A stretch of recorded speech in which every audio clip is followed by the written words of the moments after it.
Jung Dochil pun berkata, 1 menit dan 30 detik tersisa. Kalau kamu tidak bisa berdiri dalam 15 detik, maka aku akan menganggap pertarungan ini berakhir. Mendengar apa yang dikatakan Jung Dochil, Hyun Sung pun bergumam, aku harus berdiri, tapi tubuhku tidak mau mendengarkanku. Hyun Sung berusaha untuk bangkit lagi dengan tubuh yang gemetar menahan kesakitan, namun dia terjatuh lagi. Setelah mengatakan itu, Jung Dochil pun berpikir, aku memukulnya tepat sasaran. Aku rasa dia tidak akan bangkit lagi. Jadi, menyerahlah, bocah, dan pulang. Hyun Sung merasa kesal karena tidak bisa bangkit. Dia pun dengan marah berkata pada dirinya sendiri, dasar sialan. Hyun Sung, bangunlah. Bukankah kamu sudah berdoa selama 10 tahun kepada Tuhan untuk memberikanmu kesempatan? Bahkan di saat kamu putus asa, kamu berharap seseorang membunuhmu, tapi tak kunjung datang. Dan sekarang, setelah mendapatkan kesempatan itu, kamu tidak bisa menahan satu pukulan.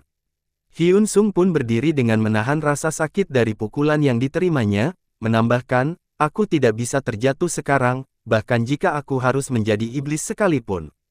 Melihat Hyun Sung yang masih bisa berdiri membuat Jung Dochil kaget, karena pukulan barusan bahkan bisa membuat petinju profesional susah untuk pulih dan bangkit.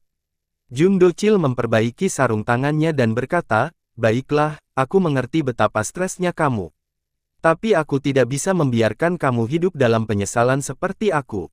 Jung Dochil menerjang dan menyerang Hyun Sung, tapi kali ini lebih brutal dari sebelumnya.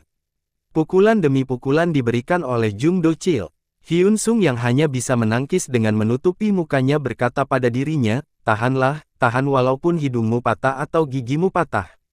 Tahanlah, Hyun Sung. Hyun Sung dengan tubuh yang gemetar akibat dihujani pukulan oleh Jung Dochil, berusaha sekuat tenaga untuk tetap berdiri dengan napas yang terengah-engah. Jung Dochil melancarkan pukulan yang tepat mengenai perut Hyun Sung, membuatnya terhempas dan tersandar di jaring ring. Tanpa memberikan waktu untuk Hyun Sung beristirahat, Jung Dochil dengan cepat menerjang ke arah Hyun Sung dan ingin melancarkan pukulan, tapi sayangnya pukulannya berhenti sebelum mengenai Hyun Sung karena waktu untuk ronde pertama habis. Jung Dochil dengan kesal berteriak, God damn it, kamu tahan banting juga. Jung Dochil berjalan keluar ring dan berkata, rumah sakit sudah tutup, jadi pergilah besok. Jangan bilang siapapun kalau aku yang melakukannya. Jung Dochil pun menoleh ke belakang karena tidak mendengarkan jawaban apapun dari Hyun Sung, sambil berkata, oi, aku akan mengirimmu nomor rekeningku. Rupanya, Hyun Sung sedang berusaha menjaga kesadarannya yang hampir hilang sekuat tenaga. Adegan kembali ke waktu sekarang, Jung Dochil sedang melihat uang yang sedang masuk ke rekeningnya. Hyun Sung telah mengirimnya 100 juta. Melihat nominal uang di rekeningnya melalui handphone, Jung Dochil pun bergumam, kalau bukan karena uang itu, aku tidak akan menerima tawarannya. Di rumah Hyun Sung sedang makan dengan neneknya. Hyun Sung pun berkata bahwa semua lukanya akibat berkelahi dengan siswa lain di sekolah dan tidak terlalu penting, dan dengan cepat mengganti topik pembicaraan agar neneknya tidak khawatir. Hyun Sung bertanya, apakah kita masih punya simpanan? Nenek Hyun Sung pun berkata, iya, aku masih menyimpan 100.000 setiap bulan selama setahun. Hyun Sung pun berkata, aku dengar perusahaan Myungjin Konstruksi sedang melakukan program apartemen murah atau sejenisnya. Bagaimana kalau kita mencoba? Siapa tahu kita bisa. Nenek Hyun Sung berkata dengan agak ragu, kalaupun kita terpilih, kita tetap tidak bisa memilikinya karena kita tidak punya cukup uang. Hyun Sung berkata, iya, itu bagi orang yang tidak memiliki pengetahuan. Hyun Sung pun menjelaskan bahwa mereka bisa meminjam uang dari bank, dan kalau tidak cukup, mereka bisa menjual rumah yang mereka tinggali. Dan kalau di masa depan mereka tidak mampu membayar cicilan, maka mereka tinggal menjual apartemennya ke orang lain. Mendengar rencana cucunya, nenek Hyun Sung pun kaget dan berkata, sejak kapan cucuku menjadi ahli properti? Sebenarnya, mereka tidak mendaftar secara adil seperti orang lain karena Go Chang Boem akan menaruh nama mereka kepada orang-orang yang terpilih.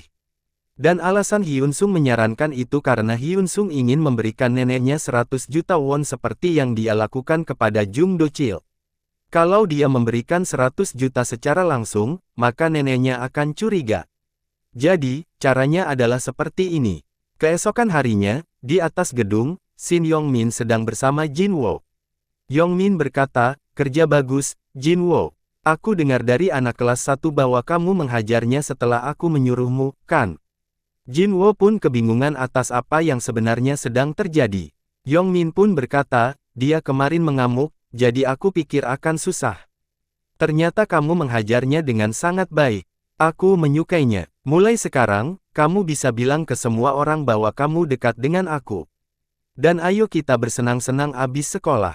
Jinwo yang kebingungan pun mengikuti arus pembicaraan dan dengan bangga berkata, kakak, kalau kamu perlu sesuatu, katakan saja padaku. Kamu tahu namaku Park Jinwo.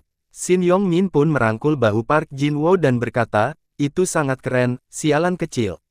Park Jinwo yang sudah sangat senang pun bertanya, benar, kak? Kejadian sebenarnya adalah Park Jinwo pergi ke kelas Hyun Sung untuk mengecek situasi, dan dia pun kaget melihat wajah Hyun Sung yang sudah babak belur. Shin Yongmin berpikir bahwa Park Jinwo lah yang menghajar Hyun Sung. Park Jinwo pun membuat pemberitahuan bahwa siapapun yang berbicara atau dekat dengan Hyun Sung akan dihajar. Adegan berganti ke Jim Jung Do-chil. Jung Do-chil menjelaskan bahwa jika Hyun Sung capek setelah memukul, tak peduli mau sehebat apapun seseorang itu, semua tidak ada gunanya. Jadi, jika Hyun Sung memang stres, maka tahanlah, seperti yang dia lakukan kemarin. Jika gagal, maka pelatihan dibatalkan. Setiap hari, Hyun Sung harus melakukan pemanasan selama 2 jam seperti instruksi Jung Do-chil, seperti lompat tali, push up, angkat barbel. Hyun Sung hanya bisa menahan rasa capek dari latihan fisik ini demi bisa menang melawan Shin Yongmin. Melihat Hyun Sung yang sanggup bertahan dari latihan fisik yang diberikan, Jung Do-chil pun terkesan dengan ketahanan tubuh Hyun Sung. Jung Do-chil pun berkata, aku sudah dilarang masuk ke dalam oktagon.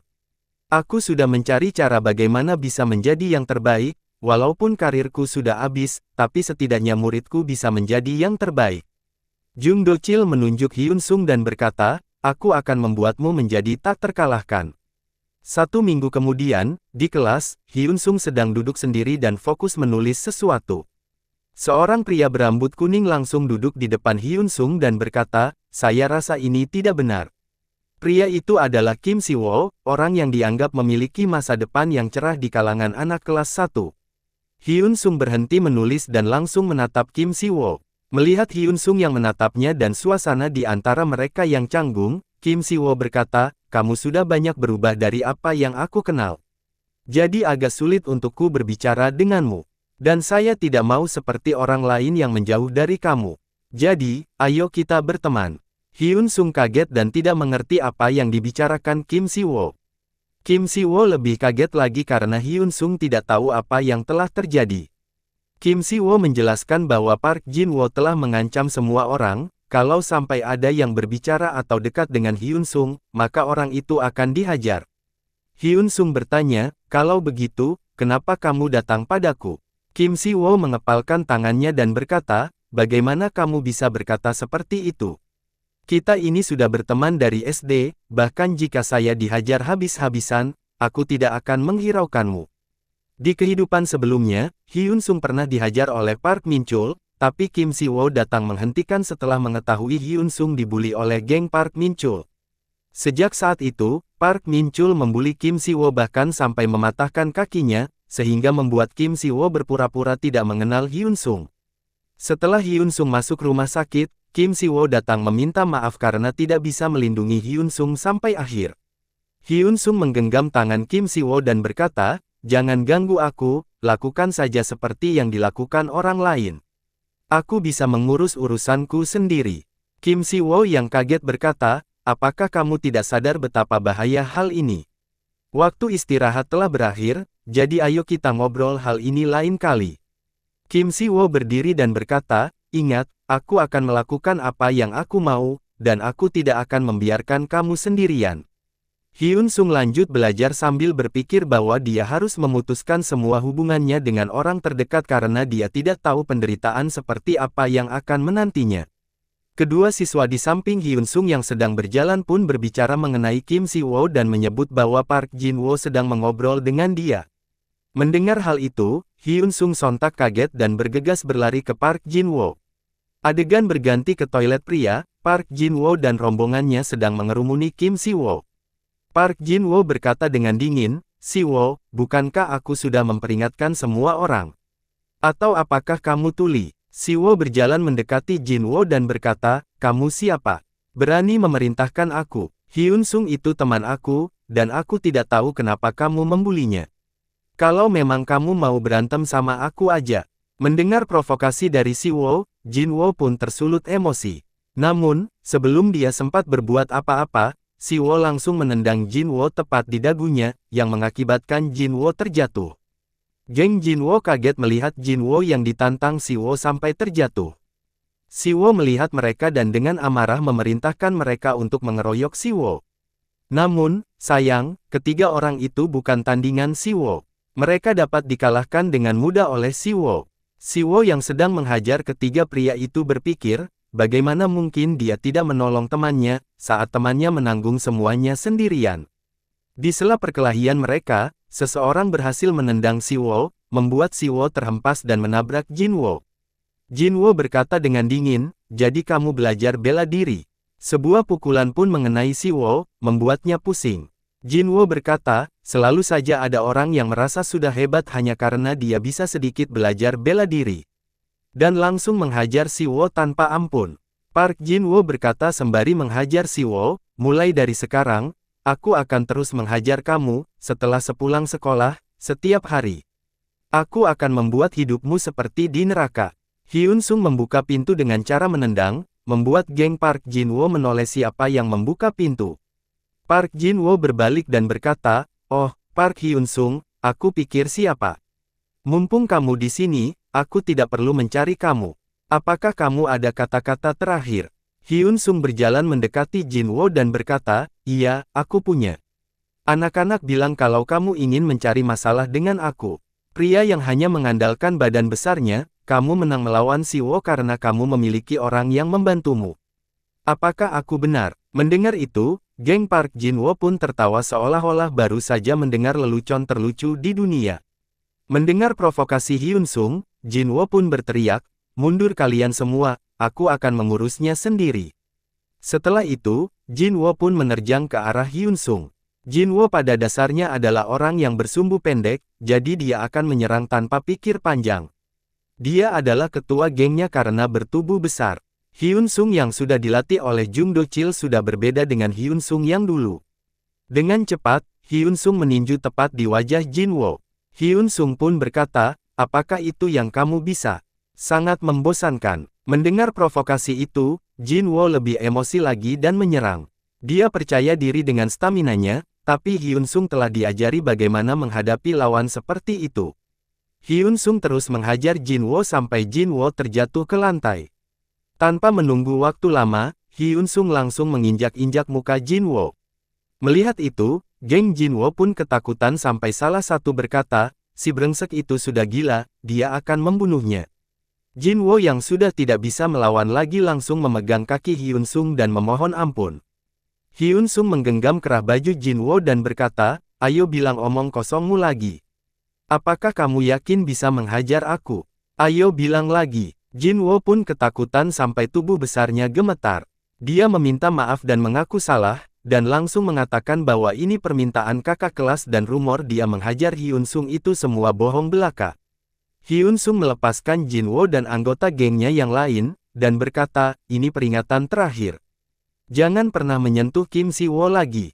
Kalau saya menemukan kalian menyentuhnya, maka, sebelum menyelesaikan kalimatnya, Hyun-sung menendang dagu Jin-woo dengan keras dan meneruskan kalimatnya, "Aku akan mencari kalian sampai ke ujung dunia."